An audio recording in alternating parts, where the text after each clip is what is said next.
It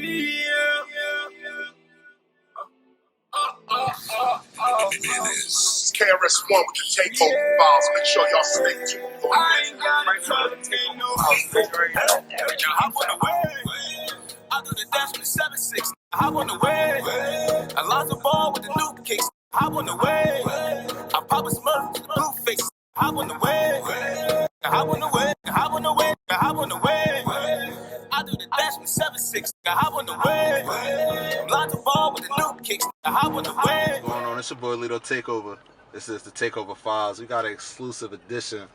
We got a smooth, we're going to call this, we just vibing out today, all right? That's what we're going to call this episode. Vibing out with C. Vibing out with C. We got Miss Ciara Chantelle in the building. How you doing today? I'm well. How you doing? How you feeling? I'm doing good. I'm doing great. First, I want to say, ooh, excuse me.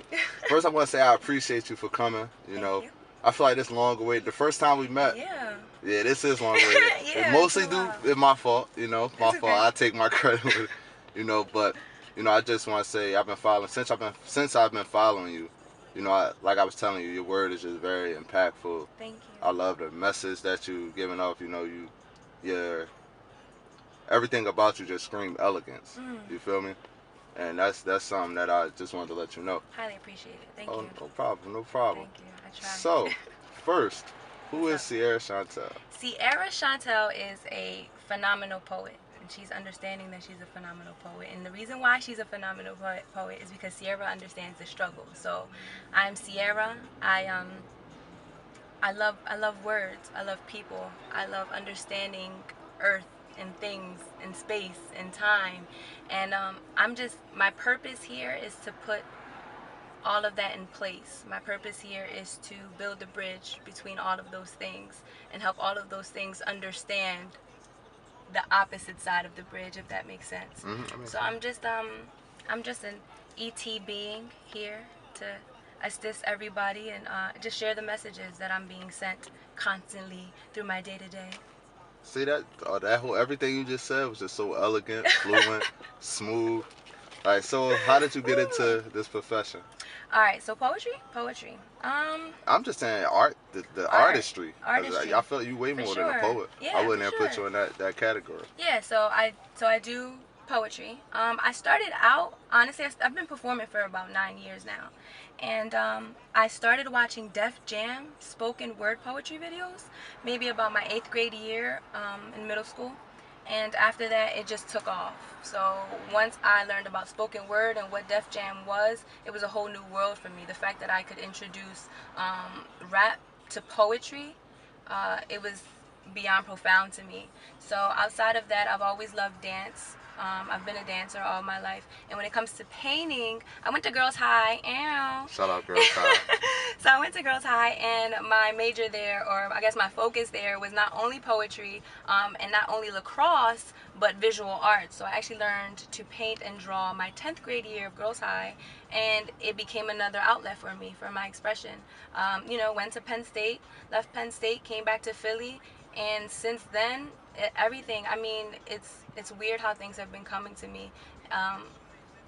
I don't know necessarily how I got it. Yeah, it's just, it's weird. It's how everything, alignment. That's what I'll say it is. Right. It's definitely alignment. But again, I was an oddball. Like, I'm just extremely different, completely untraditional, just not like my family. So I spent a lot of time alone. I spent a lot of time traveling as a child, so I know people. I know how to act in different places. I know a lot, and I spend a lot of time alone. So all I have time for is expression, I guess. Definitely, that's dope. Yeah. Going back to you were saying you went to Girls High. Yeah. How much do you feel like just going to that particular school and not going to the regular like neighborhood school or the how much do you feel like that impacted your life? Do you feel like you'll have a different passion if you went to a different school? I know that's 2 questions, but no, it's all good. It's all good. I always tell people, especially because right now I work for the school district of Philadelphia, I always tell parents and I always tell students, if I had to do it all over again, I would pick Girls High. Like, if I had to apply to high schools all over again, I would definitely do Girls High, because Girls High was like a special admission, college preparatory kind of school. Mm-hmm. So the courses there, the people there, the fact that you didn't have to worry about boys. You know, we're just coming out of middle school, going into high school. Most of the girls are worried about boys and vice versa. But you go into this school and it's nothing but women who are just want to be themselves and just learn themselves. And I was just so lucky to be a part of that. I was terrified. I was terrified of going to an all-girls school. But the academics, the teachers, it was amazing. It was absolutely amazing. Compared to a neighborhood school, I guess I don't know because I've never been to a neighborhood school. Right. However, I have a bunch of friends who have been to all kinds of schools all over the city, and I definitely say that I feel like my experiences sound a little bit more joyful than theirs and a little bit more fun than theirs. But yeah, no, I appreciate it. I wish everybody could go to Girls High. Unfortunately, Right. only the best of the best can go to Girls High. Listen, it's a reason they got the setup how they got it, you know, Oh, as far as yeah. the ambitions. Yeah, and I actually, our motto is "She who conquers herself conquers all." Like I have the tattoo on my ribs and everything. Like That's Girls heavy. High has been deep. My two best friends to this day have been my best friends since my 9th grade year at Girls High. So it was the best. I played lacrosse for years. We won championships for years. I did PYPM back at Girls High, where I actually performed for the first time the death of hip hop. So one of my most biggest pieces right now, the first time I performed it was at Girls High. That's heaven. Yeah. Let's go into some of your work, your Chronicle series. Oh man, what you want to hear something? What's up? I want to. You What's want your to know favorite about one? Room Chronicles? All right. Matter of fact, yeah, tell me your favorite one, then I want to know about them. All right. So my favorite Room Chronicles probably would have to be my most recent one. I just posted one yesterday called A Victim's Law of Attraction, but it's the one right before that where I don't necessarily want to call it an attack. That's what my friends call it, but it's more of a concern, more of me addressing our community and how individuals feel the need to be someone else to fit in. And I know that sounds so cliche, but I don't think our community understands how intense that's happening and how much it's happening. People are literally getting tattoos and piercing their bodies and wearing weird clothes and listening to crazy music just to be somebody's friend, like just to have somebody recognize them. And I just feel like to live your life that way is beyond insane. So I wrote a piece pretty much just telling everyone, like, dude, be yourself. Be yourself. And I feel like once I wrote that piece, that's where I solidified my purpose and my position in explaining to the world that whole bridging the border and the gaps and the whole individuality. That piece was just like, damn, like she's onto something. Like she's being honest. And that's what I love about my Room Chronicles. It's very honest. It's very fearless. Get very fearless with Room Chronicles. So, are all of your Room Chronicles, do you feel like they're your stories? Are you telling stories of other people? Or you go deep. Like you had me at the crib thinking like, damn, what's No. I'm actually really, really excited that you asked me that question. I'm so excited. And here's the answer today. This is why I'm so excited. Every single piece that I have written that is so deep and people are like, damn, I feel that. Every single one of those pieces was directed to myself. That's heavy. Before it was directed to anyone else. Anytime you hear me spitting and coming at somebody and I'm saying, yo, you need to get your life together because you're doing this wrong and you know you're doing it, I had to say that to myself. I couldn't be a hypocrite and and check somebody, you know, if I'm not checking myself. So everything you hear on my page, everything from Room Chronicles, I want to say 95% of my Room Chronicles pieces are things that I personally went through and had to get over, and just it's self-reflection, self-awareness, and that's all it is. So it's definitely very personal. I will say that the other 5%, I love observing people. So the other 5% will be from what I observe, not my interactions necessarily, but just observations. So, but the rest is completely personal. It's all me. Like I've been there, done that, and I just want you to feel what I feel after you've accomplished that issue in your life. So what's the best feeling you've had after releasing any of your poems? Any of like, my poems? And meaning, like, has anyone ever came? Well, I'm sure people came up to you, but yeah. What? I don't know how to try. I should have thought of this better before I said it, but just what's just your most favorite, your most memorable moment after saying a poem? That could be after doing it live, or that could be after pressing share on Instagram or Absolutely. Facebook. So fortunately, very fortunately, every time I post, every time I perform, I have amazing, beautiful people who come up to me and just let me know that they either appreciated it or they resonate with it, which makes me feel it makes me feel like I'm living my purpose. Whenever someone comes up to me and they're like, damn, you know, that's crazy, or I wish somebody had said that, or I thought this but couldn't say it, I'm like, I know, like, I need to keep doing this. I need to be everyone's voice until they find it. But I will say this. So my most memorable experience actually happened this year. I was having a pretty rough year. Like from January up until like my birthday up in April. So I decided to take a trip to Miami. And listen to this. So I go out to Miami, and I actually hear about this open mic happening in South Florida, Hollywood, Florida. So I hit the people up, and I'm like, hey, I'm a spoken word artist from out in Philly. Like, I'd love to come out. Can I please come out and just do a couple pieces for you? So her name is Ingrid B. And she was like, yeah, sure, come out. So I go out, it's called the Poetry Spot out in Hollywood, Florida. So I go out to the Poetry Spot and I perform actually the death of hip hop. And it was great. The crowd loved it. I was really nervous and the crowd loved it. Mind you, I'm in South Florida, okay? And I was only there for a couple of days and randomly hit this person up to go to the show. So after the performance, we step outside. It's me, my brothers, and a couple cousins. And this gentleman comes out and he taps me on my shoulder and he goes, can my girlfriend take a picture with you? She's a huge fan of yours. She's been following you for years. And when she's seen your story and heard that you were in Florida and performing tonight, we drove all the way out here to see you. And I flipped, and I turned around, and it's this beautiful girl just staring at me like in awe. And I'm about to cry because I'm like, dude, I was having the roughest year, and now I'm in Miami having like the best time of my life. And then I have somebody follows me, somebody came out their way to come see me perform in Florida. Right. Dude, that blew my mind. Talk about wanting to go that much harder. Oh my goodness. So yeah, that probably is definitely for this year so far. I have a lot more, but you did ask me my most. So definitely that Florida experience, and shout out to you know, she knows who she is. I can't exactly remember her Instagram. I remember her beautiful face, but it was a blessing. I was just felt so grateful for being able to share my talent and have somebody come out and do that. Yeah, that's heavy. Yeah. That's heavy right there. That's love. Yeah. What you shaking your head at? What you listening to over there? Triple X. Triple X? Yeah. R.I.P. Triple X. R.I.P. Triple X. Such a genius. Definitely. Definitely a genius. How do you feel about that? You know? I think that, and this is my honest opinion. I don't need to say that because it's always gonna be honest. But I feel horrible for this young man, for his family and his friends. But I think we need to start taking mental health a lot more serious, a lot more earlier. I know what it's like to go through stuff and have family be like, oh, you're just being crazy, or oh, just cut it out and stuff, you know? So I really think that everybody needs to pay attention to your friends, pay attention to the people who are calling out for attention.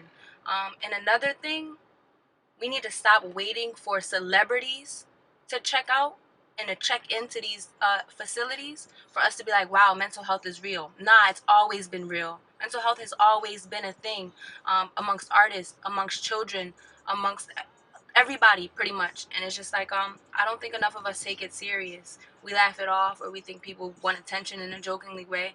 So I have a friend who's been listening to this since the young man passed, and he's been on some stuff where he's questioning his life, you know? So I think we just need to be very mindful, and be mindful of your diet. And when I say diet, I don't mean what you're eating. I mean what you're listening to, who you're hanging out with, the things that you're just investing your energy in, because these things can be draining you and just distracting you from your purpose and your journey in life.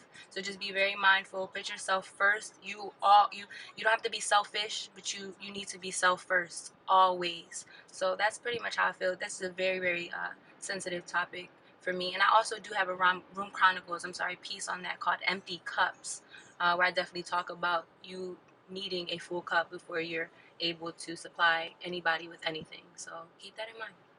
Definitely. Yeah. Let's ease up the top, because I don't want to see. I gotta see you smile. Let me see you smile real quick. Let's get to know. I'm gonna get to know you. I'm gonna ask you a couple questions. All right, let's go. I'm ready. What's your favorite color? Green. Ooh, that's my favorite color too. For real? Yeah. What kind of green? I like money green. I like olive green. Olive green? Yeah, money green is nice. Yeah, I like money green. I'm just a green type of person. I like the green on that. You Oh, that is a hot green. That's a Yeah. tough green. Like, I would wear heels that green. Ooh, or like some fly-ass sneakers that green. Like a little hat. Yeah, for sure. Listen, green. I like green. Green is the Green is the best. color of success. I feel like. Green is the color of the earth. So, all right, favorite color. All right, what's favorite food? I love Jamaican food. Jamaican food. Yes. Oh, I mean, you got a little spicy side. Oh, you know what's interesting? I only with Jamaican food. I'm Puerto Rican and black. Okay. So my Puerto Rican side of the family really loves spicy food, like especially my mom and my brother. I'm not a fan. I'm not a fan of it. It makes my nose runny, and then I gotta like blow my nose, and then I'm like I gotta constantly be drinking water. But Jamaican food is it all the time. It's just perfect. It just spicy when? Why? Like it's perfect. Whatever. All right. Biggie or Tupac? No way, you just asked me that. Oh man. Okay, from like a human being's perspective, or from like the poet? Biggie or Tupac? Don't think too much about it. Biggie or Tupac? Oh my goodness, I'm going to have to go with. Man, I feel so disloyal. But okay, I'm gonna say. Can I say why each of them, or no? I gotta Nah, pick you one. gotta pick one. You gotta pick one. All right, I'm gonna have to. Okay, I'm gonna have to go with Tupac. Tupac. All right. I felt like he was gonna go Pac though, because I mean. He's a lyricist, and Yeah. Biggie is a lyricist. He absolutely is. But when I think of Biggie, like I wanna go out and I wanna like be with my homies, Yeah. and I wanna like blast music in the car. When I think about Pac, like I just want to go home and write like the most deepest, intense, craziest shit that I know stuff. All right. I I feel it. That's. I agree. I agree. Yeah, it's hard. Dark or light liquor? Dark. Not promoting any type of alcoholic beverages, but just dark or light. Dark. Dark. It used to be light, and the college changed my ways. Me too. All right, Miss Ciara Chantelle, are you single? I am single. Why are you single? I am single because I am not settling, and what I want. I don't want a lot, but I'm very interesting, and I don't like to say everyone can't handle me, because that's such a cliche, weird thing to say. But I'm an experience in itself. So you're not gonna meet me and get all zen, all happy, all bubbly all the time. You're not gonna meet me and get the same. I'm so versatile. I love, like I was saying earlier, I love everyone. I love everything. I love life. I love my demons. I love my past. I love the dark side of life. I love things people don't think about. I think of, and I want somebody who's going to accept all of that, and not try to change me at all or mold me into someone. And yeah, that's all. That's pretty much it. And once I find that person, then. But until then, did y'all hear that breath? Yeah, I got a lot of love building up inside of here, waiting, and I'm not necessarily. I don't want to say I'm looking, but and I'm just really focused right now. I have a lot of things that I want to get done in my life, and if I don't want anybody interfering with that, or anybody's attention interfering with that. Once I get my life situated, then I can focus on other things. I know you can have a relationship and be businessy at the same time, but right now the goal is to be stable. And once I'm stable, then yeah, I can think about that. But I am single. All right, last but not least, sneakers, flip flops, heels, or boots? Sneakers. Sneakers? Sneakers, definitely sneakers. Definitely sneakers. For sure. Last question from Miss Ciara Chantelle. What message do you have to the 16-year-old girl that's going through anything? That's just going through life, She's unsure of herself.